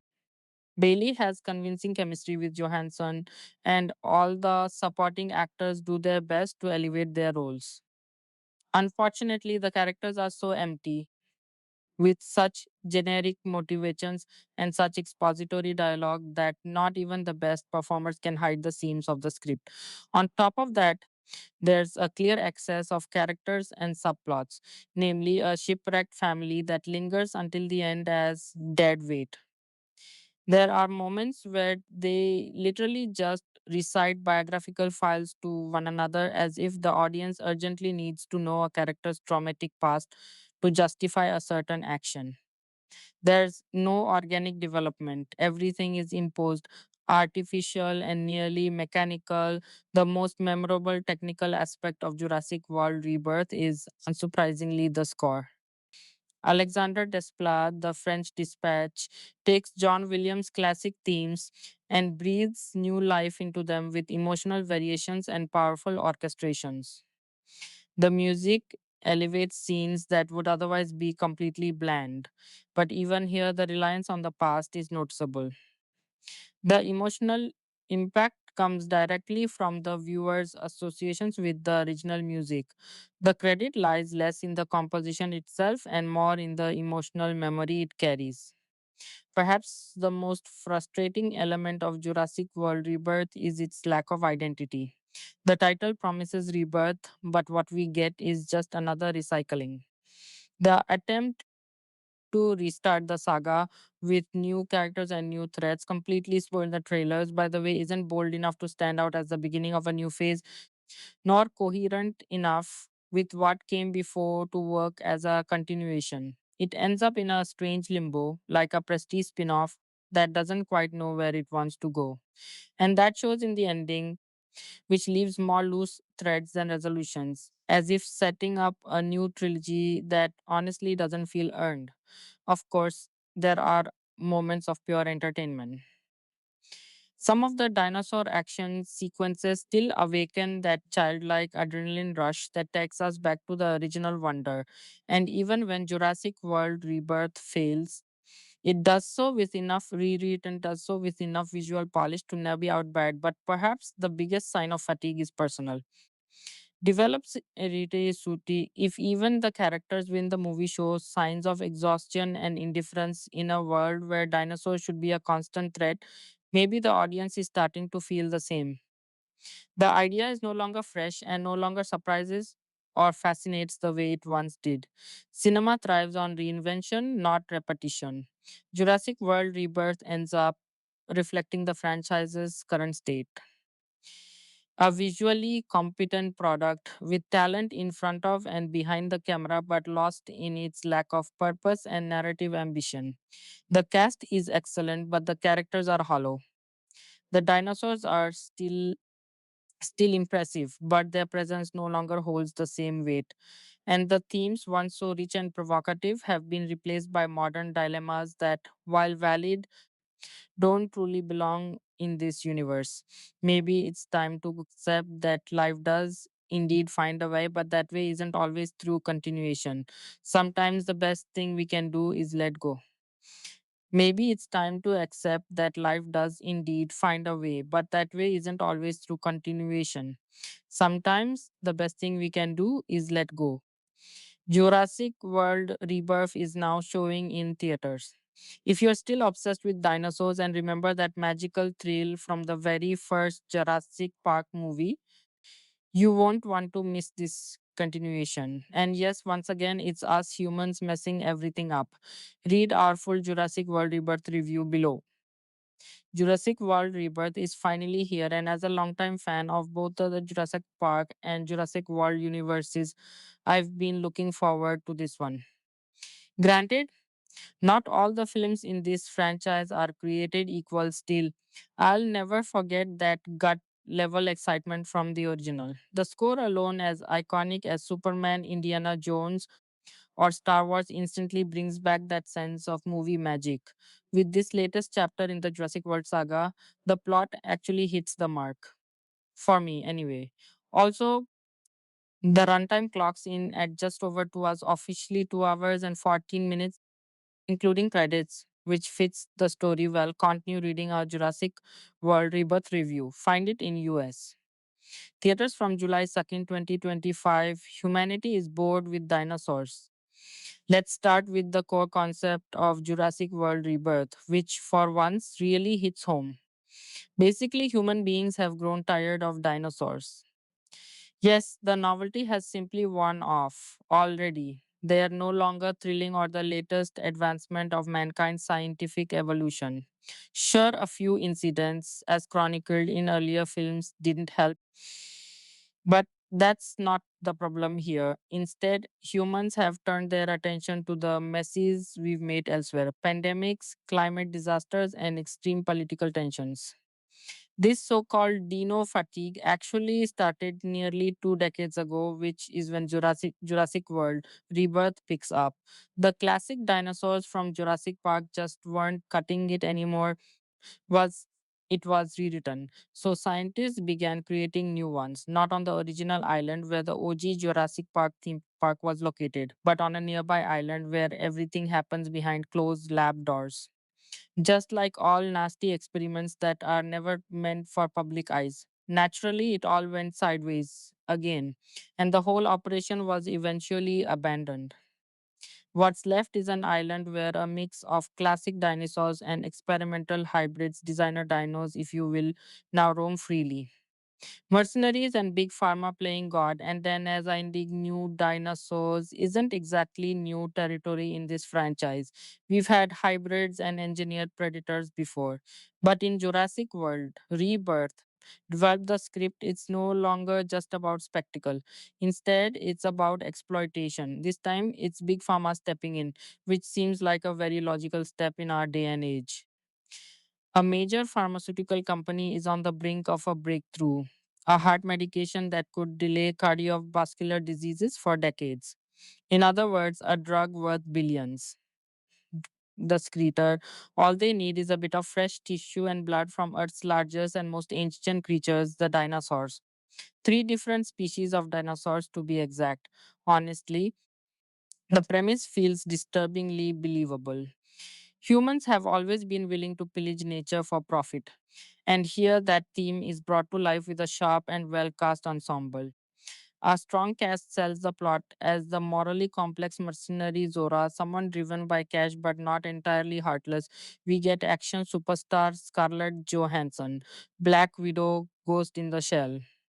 She's paired with Jonathan Bailey, Wicked Broadchurch, whose character is kind of like Friends Ross Geller if Ross were actually charming.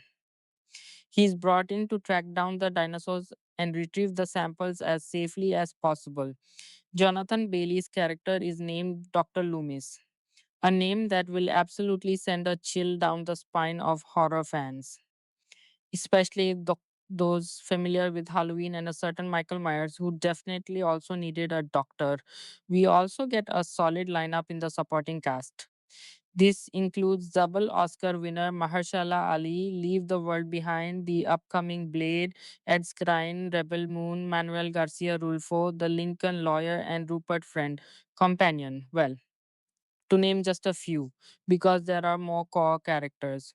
As with any Jurassic Park or Jurassic World movie, we need an innocent family with kids that get caught up in the dinosaur drama. Jurassic World. Rebirth is no exception, but it works well. Watch Jurassic World. Rebirth in theaters now, the latest entry in this still kicking franchise, is directed by Gareth Edwards with Godzilla 2014, Rogue One. A Star Wars story and the creator under his belt, Edwards clearly knows how to handle large scale cinema. The screenplay comes from possibly the strongest writer the franchise has seen, David Coeb, the original Jurassic Park screenwriter. Together with Michael Crichton, who wrote the source material, David Coeb helped launch the entire dinosaur saga. While I found something enjoyable in each Jurassic Park installment, there's no denying some films are far better executed than others. Jurassic World Rebirth actually feels like a proper rebirth.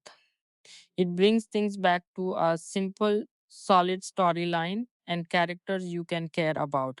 There are villains and heroes, plus a few characters moving around in the gray area in between. And yes, as mentioned already, there are kids involved once again. Just like in every Jurassic movie, it's part of the formula. That childlike innocence amid humanity's darkest decisions has always been a poignant contrast, and kids highlight this perfectly. Still a fan of dinosaur adventures? Rebirth. And yes, it's absolutely one to watch on the big screen. Jurassic World Rebirth was released in US theaters on July 2nd, 2025. Director Gareth Edwards screenplay, David Kopp, based on characters created by Michael Crichton cast, Scarlett Johansson, Mahershala Ali, Jonathan Bailey, Rupert Friend, Manuel Garcia Rulfo, Luna Blaze, David Iacono, Adrina Miranda, Philippine Velge, Bekir Sylvan, Ed Skrein 5 years after the events of Jurassic World Dominion. The planet's ecology has proven largely inhospitable to dinosaurs. Those remaining exist in isolated equatorial environments with climates resembling the one in which they once thrived. The three most colossal creatures across land, sea, and air within that tropical biosphere hold in their DNA the key to a drug that will bring miraculous life saving benefits to humankind. Karina, Scream Queen, Edelgard, I write reviews and recaps on Heaven of Horror. And yes, it does happen that I find myself screaming when watching a good horror movie. I love psychological horror, survival horror, and kick ass women. Also, I have a huge soft spot for a good horror comedy. Oh, yeah, and I absolutely hate when animals are harmed in movies, so I will immediately think less of any movie where animals are harmed for entertainment, even if the animals are just really good actors.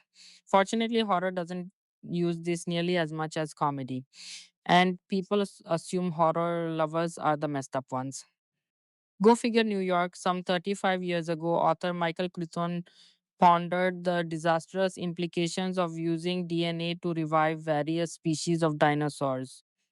Suffice it to say that the consequences of this ill advised fictional project, as chronicled on screen across the decades, have borne little resemblance to an episode of The Flintstones. Given the blockbuster success of the franchise built on this somewhat outlandish premise, however, the characters who populate it are unlikely to learn their lesson and quit messing with the big beasts anytime soon. Certainly not this summer at any rate, because here comes Jurassic World Rebirth Universal.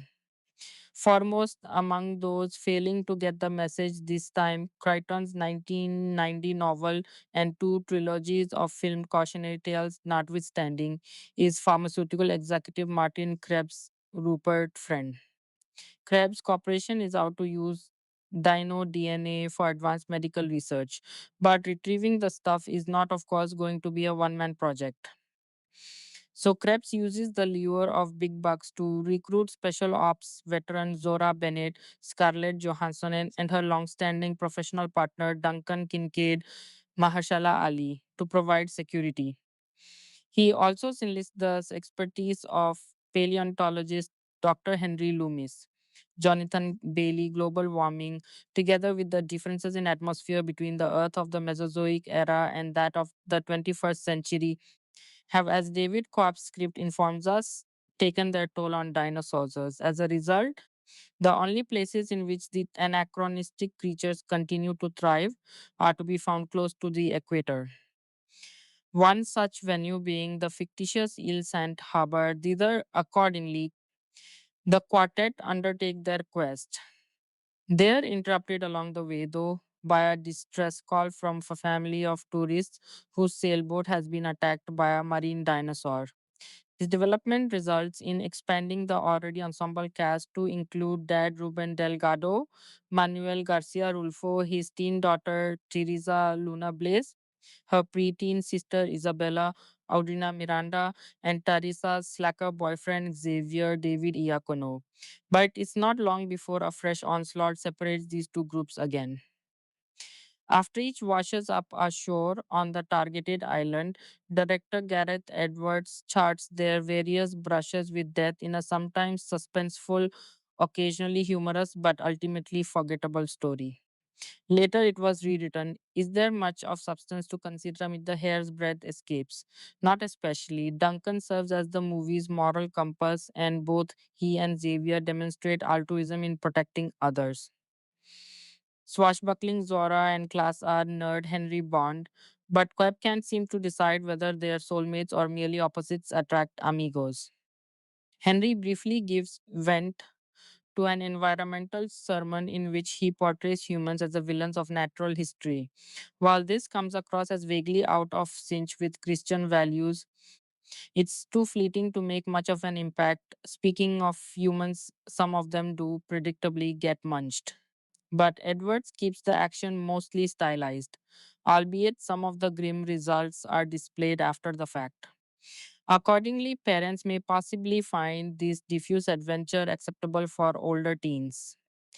The film contains much menace and some violence with minimal gore, at least one gruesome image, a scene of urination, mature references, frequent mild swearing, about a half dozen crude terms, and a few crass expressions. The OSV news classification is A3 adults. The Motion Picture Association rating is PG-13. Parents strongly caution. Some material may be inappropriate for children under 13. Familiar footsteps in a franchise built on evolution. As a lifelong fan of the Jurassic Park franchise, I went into Jurassic World. Rebirth with cautious hope. With a new subtitle promising a fresh direction, I was ready for the franchise to finally break new ground, boldly evolving while honoring the DNA of what made it so captivating in the first place. Unfortunately, while the film offers moments of fun and a few sparks of potential, it was rewritten, a glossy repackage of familiar ideas, told with little of the daring that once made this franchise revolutionary. That's not to say Rebirth is without merit. If you're looking for big screen dinosaur spectacle, it certainly delivers. The visual effects remain top tier, and there are a handful of well executed set pieces that show just how far creature design and cinematography have come. Developed the script, and later it was rewritten. There's one particular jungle chase sequence and an underwater encounter that stand out as highlights, both pulse pounding and visually thrilling. And of course, there's still a nostalgic charm in hearing that unforgettable John Williams theme swell as we are introduced to a new generation of dinosaur chaos. The sound design is immersive, and the scale of the film feels as large as ever. But great visuals and nostalgic cues can only carry a film so far. The biggest letdown here is the story.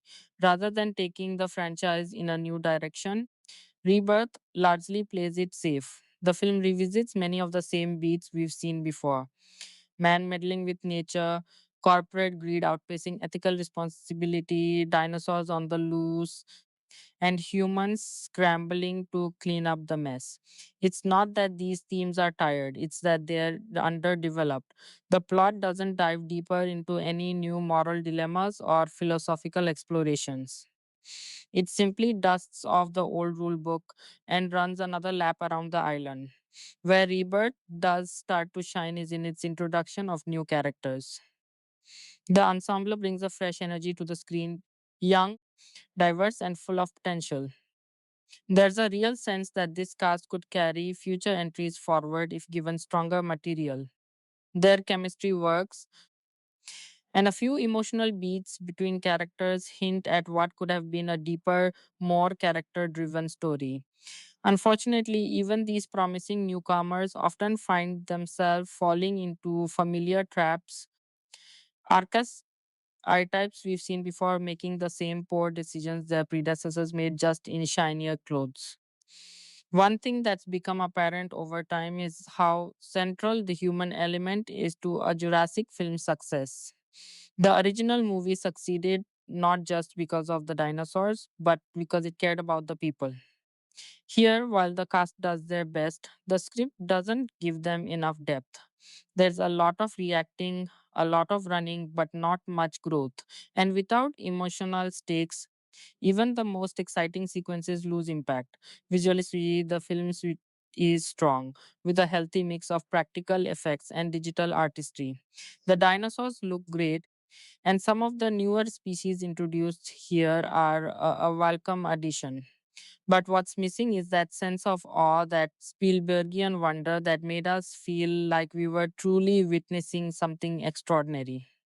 In in Rebirth, those moments are fleeting. Perhaps the most frustrating aspect is that the film flirts with ideas that could have taken the series in exciting new directions, hints of shifting ecosystems, global consequences, and the moral fallout of a world permanently altered by genetic manipulation.